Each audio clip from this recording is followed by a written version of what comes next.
you know it, a year into chiropractic school, I'm a part of a Christian chiropractic group, and I'm in North Georgia at a men's retreat, an uncommon kind of men's retreat, men doing uncommon things, being leaders, and I get baptized, and I pray that prayer and I give my life to Jesus.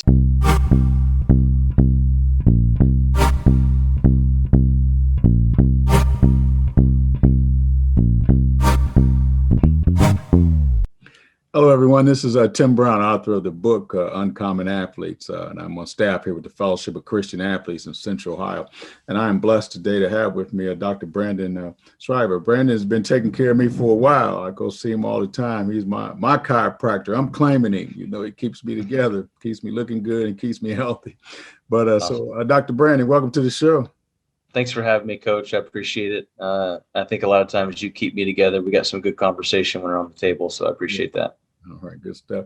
Hey, I just wanted to start out with, in the book, I talk about passion and how for an athlete to be successful, they have to have a real passion and love for their sport. So where did you find that passion for? I know you were both a high school and college wrestler. Where did you find that passion for wrestling? When did that start for you?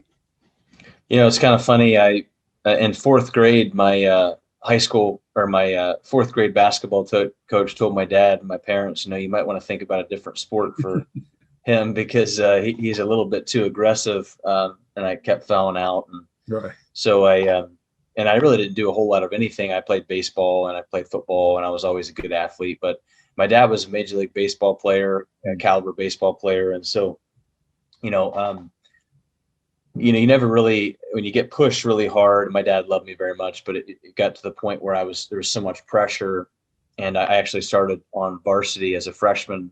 Baseball, I hit almost 400. I was a shortstop. I probably would have played, college ball, maybe Major League Baseball, but I just was like, you know what, I'm going to try something different that my dad has no idea about, and try to just, kind of create my own path. And so I went out for wrestling when I was in junior high. I lost almost every single match my 7th grade year. My 8th grade year, I ended up being second in the league. And then something just kind of snapped in me, and I was like, man, I was never the best wrestler in the room, but I was always the hardest worker.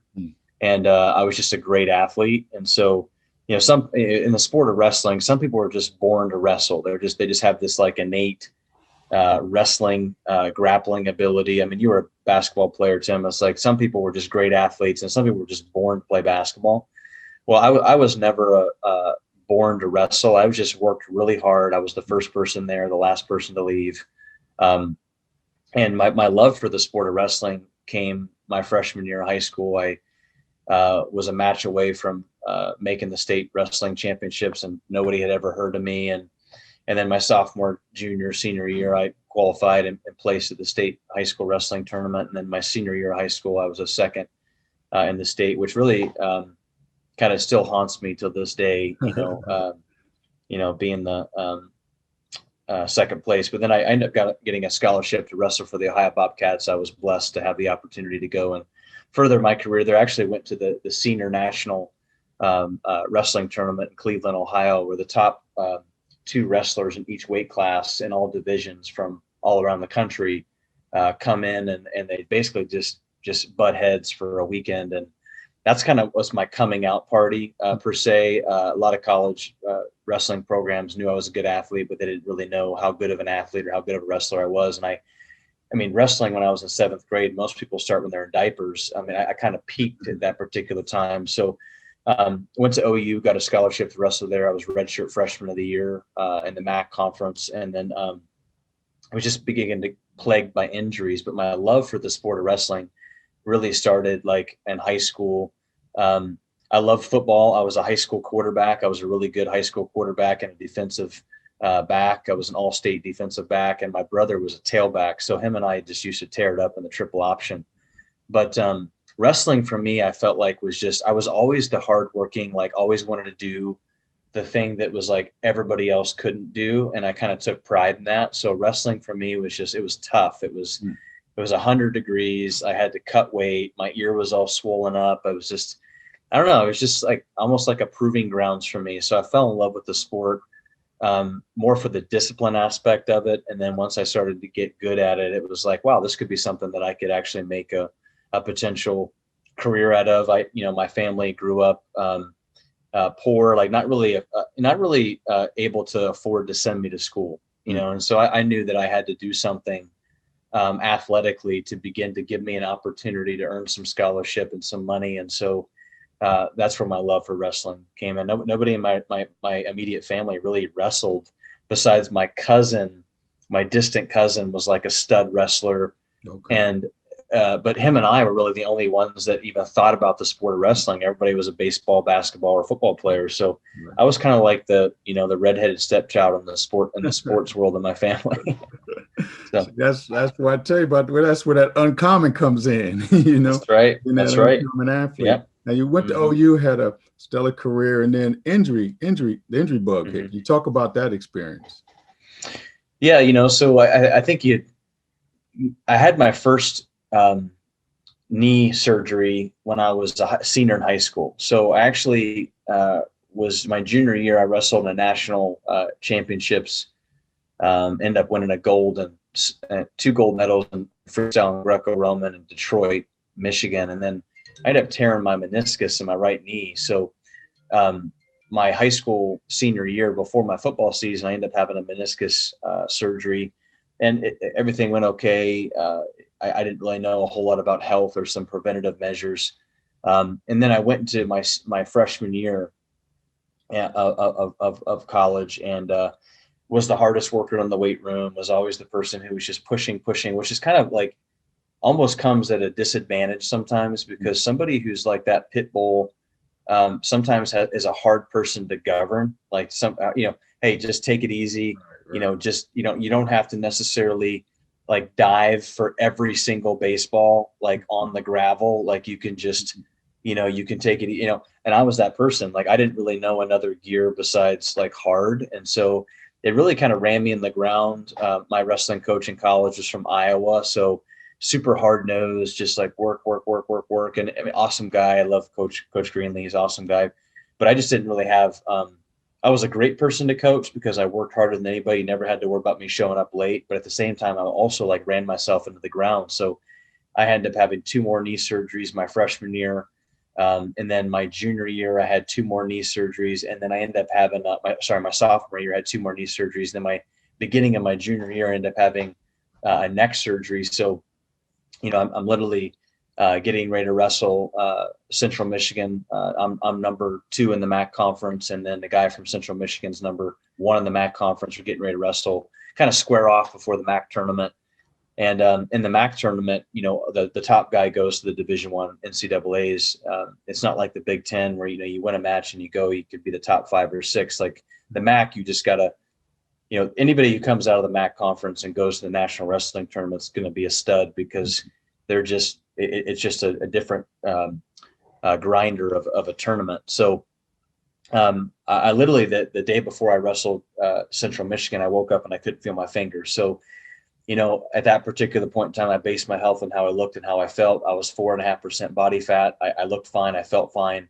And I literally woke up and I couldn't, like, my head was kind of stuck to the side, and I started having like all kinds of tingling going down my arm, and I couldn't feel my fingers, and ended up calling my mom, and I was like, hey mom, like there's something not right here. And she goes, well, take some ibuprofen or whatever, just like I was always taught to do. If it hurts, just kind of cover it up or whatever. So I went to the athletic training room. Great athletic training staff, but did what they were programmed to do too, which is ice, heat, and stem, and more ibuprofen, and ended up having cortisone shots into the front of my neck with needles about that long. So I don't even think they do this anymore, Tim. They laid me down on a table and they gave me Valium, and then they would kind of move everything from the side, and they would take the needle from the front to numb the nerves coming out of my neck that were being pinched. And I did like 3 or 4 times. And I remember I was in the middle of organic chemistry and physics. And I remember having to go to Lancaster, Ohio, and get this done, have to wait like 30 to 40 minutes for the Valium to wear off. And I had to drive back home and then study until midnight for chemistry. It was uncommon. It was a struggle. And I ended up having to, I feel better, obviously, and I can feel my fingers. Well, I go to get my spot back at 149 pounds, and a kid puts a power half on the back of my neck, and then boom, my neck blew out, and I ended up having to have a neck surgery. So they put a plate into my neck to fuse my spine together, and they said, "Hey, you'll never do anything, physically like that ever again. Your wrestling career is over. You're never going to be able to lift weights over your head again. You're never going to be able to really and you're probably going to have another surgery in 20, 30 years. Your wrestling career is over." And I was like, wow, just like that. I didn't have any signs or symptoms of feeling bad. I was just boom, overnight, it was gone. And my identity was in wrestling. Like my identity was in Perishable Crown. So, I didn't have, didn't know what to do. I got addicted to Oxycontin. I was on 3 or 4 different medications, searching for answers. Like, how does a healthy, 4.5% body fat type of person just wake up and not feel this? And why didn't anybody ever tell my parents, say, do something proactive? So injuries plagued me. And that's kind of what, really introduced me to, when you get broken so bad, it's almost to the point of like absolute brokenness that you begin to search for something bigger. And that's whenever I found chiropractic, and I found and actually became and come into relationship with Christ instead of just believing, but I became a follower, not just a believer. Well, that's powerful there. So how did that, once you became, how did that real relationship with Jesus Christ help you through these times, prepare you to your next step and being a chiropractor? Well, it's kind of, I actually, when I graduated from OU, I was exercise physiology. So I was a strength conditioning coach, training athletes and things like that. And I actually met a chiropractor through that process. And that was the first time in my life that I had ever heard like the body was made by God to heal. And really the job is to remove any interference. So that way that wisdom, that innate intelligence, that Holy Spirit wisdom within the body can do what it was already programmed to do. And I'm like, wow, that makes so much sense. And then, I had an x-ray of my spine, and I'm like, wow, my neck does not look good. And he goes, yeah, your neck does not look good. That's the reason why it is that your neck did what it did. You could be a world-class athlete and have, a good structured spine the way God intended it, and not have these injuries. And I was like, so frustrated. I was angry. I was like, why didn't somebody ever tell my parents this? And then after 6 months of chiropractic care, I was like, I'm off all my medications. So that's kind of where my chiropractic story started. And then I went down to chiropractic school. And it's funny because the chiropractor that got me into chiropractic, he gave me a Bible and kind of took me under his wing and said, this is, as a chiropractor, like, it's really difficult to do what we do on a regular basis and have the beliefs that we believe and the philosophy of their body is a healer, without understanding and having a relationship with Christ. And I was like, wow, like that is so very true, which is why our profession, a lot of people are Christians as chiropractors, because what we know to be true, and a lot of what we do is based on this foundation that the body is self-healing, self-regulating. So in chiropractic school, I go down to Atlanta, Georgia. I don't know anybody. I pack everything in my car. I just go down to school, and God, who I didn't know at the time, it was God that put a gentleman in my life. He was wearing a Cincinnati Bearcat shirt. And I was like, wow, like I'm from Ohio. Like, you're from Cincinnati. Yeah, I'm a Bengals fan. I'm a huge Bengals fan. And he said, yeah. And just getting to talk with him, he had been a Christian. He got saved in his mom's kitchen when he was 8 years old. And so we just started talking and hitting it off. Like, he liked to work out. He was a trainer. I was a trainer. And we just kind of bonded together. We started doing Bible studies together. And then before you know it, a year into chiropractic school, I'm a part of a Christian chiropractic group, and I'm in North Georgia at a men's retreat, an uncommon kind of men's retreat, men doing uncommon things, being leaders. And I get baptized, and I pray that prayer, and I give my life to Jesus. And it was very emotional for me. I kind of grew up in a broken home, and in and out of, very abusive, relationships, physical and emotional abuse, and alcohol, and all kinds of stuff. So a lot of chains were broken. or began to break on that day. And so that's kind of when my journey started as a believer. But then, as I kind of went through school and, and as I began to, I graduated, I got married in 2011 to my wife, Dr. Samantha. So we started our clinic in 2012. My faith has been pivotal in what I do. Um, you know, I say this, Tim, all the time, to patients when they come in. It's like, I'm not your healer. I just remove the interference, and that power, that wisdom that God put there is really what's going to heal your body. Like that, we can do all this outside in stuff, but if we don't fix what's on the inside, then, and there's a spiritual foundation to that, to trust and to believe that your body has the ability to heal and adapt and recover. Obviously, if it's, you get hit by a car or something, or your blood pressure is over 300, like, we need some help. But the point is here is that my faith, especially through this, this craziness of uncommon times, my faith and the body's ability to heal, and like, hey, there's a wisdom within us, has really, really helped me, but also helped my patients realize that, hey, we don't necessarily have to live in fear, that we were given everything that we need to be healthy and to vibrant. Obviously, don't be stupid.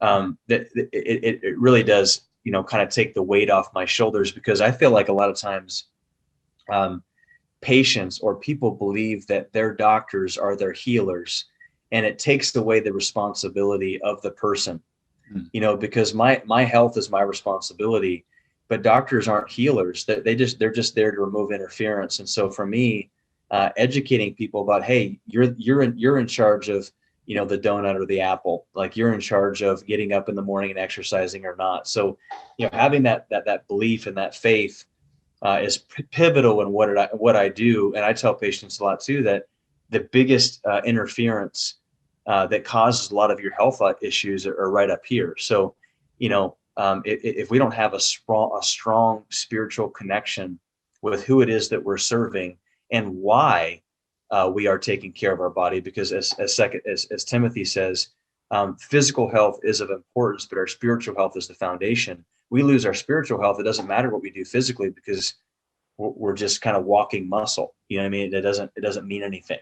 So spiritual health is everything in what I do in my practice, from, how I educate my patients, to getting them to believe that healing takes time, to get them to believe that there's a bigger plan, and that why taking care of the temple of the Holy Spirit is more than just looking good in the mirror, but it's about honoring God with our bodies, because our bodies are not our bodies. It's kind of like leasing a car, like like what I mean, it's on lease. And so whenever you go back up to heaven, it's like, how's that car look when I first started to lease it? Is it all beat up? Did you not change the oil? Do the tires look all banged up? Like, how good did you take care of it? And then, we're going to be, held accountable for that. So. No, that's good stuff. That's good stuff there. I have a lot of, being an Uncommon Athlete series, have a lot of parents and student athletes who listen to these broadcasts. Can you share with some parents and student athletes the importance of health, just overall health? And I know we talked offline about the importance of pre-plan or preparation or whatever, how to prepare the body for competitions or whatnot. Could you speak to that? Yeah, Stephen Covey, he wrote the book, The 7 Habits of Highly Effective People. It's a great book. I'm going to save you some reading if you haven't read that. But he says one thing that I really like. It's that sometimes we have to start with the end game in mind. So if you're a parent out there, if you're an athlete, I wasn't thinking about what I was putting in my body when I was in 7th, 8th grade. I wasn't, my mom wasn't necessarily looking at, being proactive and things like that, and taking me to a chiropractor, because she just didn't know what she didn't know. We kind of live in a world of being reactive in the now, right? So unless I have something really, really bad going on, or unless I have a neck problem, I don't think about doing something proactive before I have the problem. So the top athletes, the 1%, that they're always thinking, what can I be doing today to improve how I'm going to perform tomorrow? Not, I'm going to wait till tomorrow and then not learn from that experience and just keep playing the reactive game. So think about the end game of mind. I would do anything to go back and have my mom, somebody step in the gap for my parents and say, hey, get your son and get your daughter to somebody who's going to be proactive, who isn't just going to put the Band-Aid over the boo-boo and not teach them how to not get the boo-boo again. Or, like, because that's kind of the world we live in. It's like, if I have a knee problem, I go to the doctor for the knee problem, but hey, come back when you have another knee problem. It's like, how about we do something that's proactive to make sure that we don't have to have that problem again? So it's really just be proactive. As a 16-year-old athlete, or even like right now, like I tell people all the time, like, God made your bodies to be like a Lamborghini, like awesome, like beautifully and wonderfully created. Like, you're not a piece of junk. As a 16-year-old athlete, you can put garbage in a Lamborghini and you're never going to know that there's garbage in that Lamborghini by looking at the outside, because it still looks great. I mean, your abs are still great. Everything looks good. But if you keep putting diesel fuel in a Lamborghini Diablo, what's going to happen to that Lamborghini in 25, 30 years, Tim? Yes. It's going to break down, And so I've got, guys I wrestled with in college that they were eating the same diet that they ate in college, but now they're grown men at 35, 36 years old. They're type 2 diabetics. They're massively overweight. They've got all kinds of health problems because we're not making good proactive choices. So start now. Don't wait until you have a problem. Be proactive in that. And that's kind of where I live my life, and that's where my kids live their life. And I say, listen, it's okay to have a donut every once in a while. Like, it's not bad to have a donut, but if you make that a habit, a donut a day for the next 20 years will give you diabetes. It's not, to fall off the wagon and to go to McDonald's every once in a while is not a big deal. But if you eat McDonald's every single morning before you go to work, like, it's probably why it is that you're not feeling the best or your blood pressure goes up. So, in our clinic and what I do is we just kind of begin to step in the gap and begin to lead people and to educate people. Yeah. The spine, the nervous system is a huge player, but yeah, what you're putting in your body, how you're exercising, how you're moving, because all those things affect not only the temple, but your performance. And man, Tim, we don't have very long of time on this earth. You know what I mean? Like, I'm one of those guys that, like, I get super anxious when I think, okay, how can I get as much done in the day to be as effective as possible for his kingdom and what I'm called to do? And I look at my life and I'm 37 years old. I've got 3 boys and I'm like, man, I don't have that much time left. You know what I mean? So if I'm sick and I'm suffering and I'm spending time in the hospital and feeling like garbage, that's taken me away from what I could be doing. So that's just where, we got to be proactive in that. Wow. That's a great word. Well, you done got me all fired up. You got the audience all fired up. So as we wrap up, how can persons get in touch with you? So, we got a really cool website. Go to revivechiro.com, revivechiro.com. And I've got, if you're out there and you're struggling and, hey, you just want to hop on a phone call with me or something, and we could just chat for, 15, 20 minutes, but ends up turns into a half hour, whatever it may be. We're here to serve you and answer any questions that you have. I've also got some resources. You can make a new patient appointment on there. And then I've got a podcast. So I've got 4 radio shows on 880 AM and 98.9 FM Saturdays and Sundays. So we take all those radio shows, I put them into podcasts. So anything from performance to heart disease to cancer to viruses and bacteria to the coronavirus. I mean, all these things, you can go to that podcast and just check us out. And, Tim knows where to find me. I'm just an open book. I'm here to, have conversation. If you want to meet with me privately, I'll do whatever it is that I have to do to make sure that you and your family don't have to go down the same path that I did. Failing is a part of life, and failing is a good thing as long as you learn from it. But if you don't learn from your failures, that's your fault. So I always tell my team, failing once, great. Failing twice, okay. Failing 3 times and not learning from it, now we got a problem. I'll never let that person come into my life and not at least know what I know so they can prevent that. So that's good stuff. Well, I'm a living witness to your services, because I've experienced Dr. Brandon, and I want to encourage those who are watching and listening. If you have any kind of challenge, health challenge or whatnot, or just want a good conversation, but know that everything Dr. Brandon's staff does is based on faith. based on their belief in Jesus Christ, that you'll be in good hands. You'll be in God's hands. I mean, every time I walk in there, I know I'm in God's hands. So, Doctor, thank you for your time, and I'm looking forward to seeing you soon. Awesome, Tim. I appreciate what you do, and this whole uncommon athlete. We're in a world where common is cool, and I think of the narrow gate versus the wide gate. A lot of people are going to walk through the wide gate because it's easy, it's popular. But I'm telling you, the narrow gate is kind of where they separate the men from the boys, because it's tough, it's hard. You have to swim upstream. If you want an accurate picture of my clinic and what I do, I'm not the wide gate. Like I'm the narrow gate. So I think that's why I love you so much, Tim, because you're not afraid to swim upstream. And an uncommon athlete, an uncommon person becomes an uncommon dad, an uncommon grandfather. And those are what we need in our world. We don't need any more common people. So I appreciate you for that. All right, Doc. Well, I appreciate you. Have a great day. You too, brother. Take care.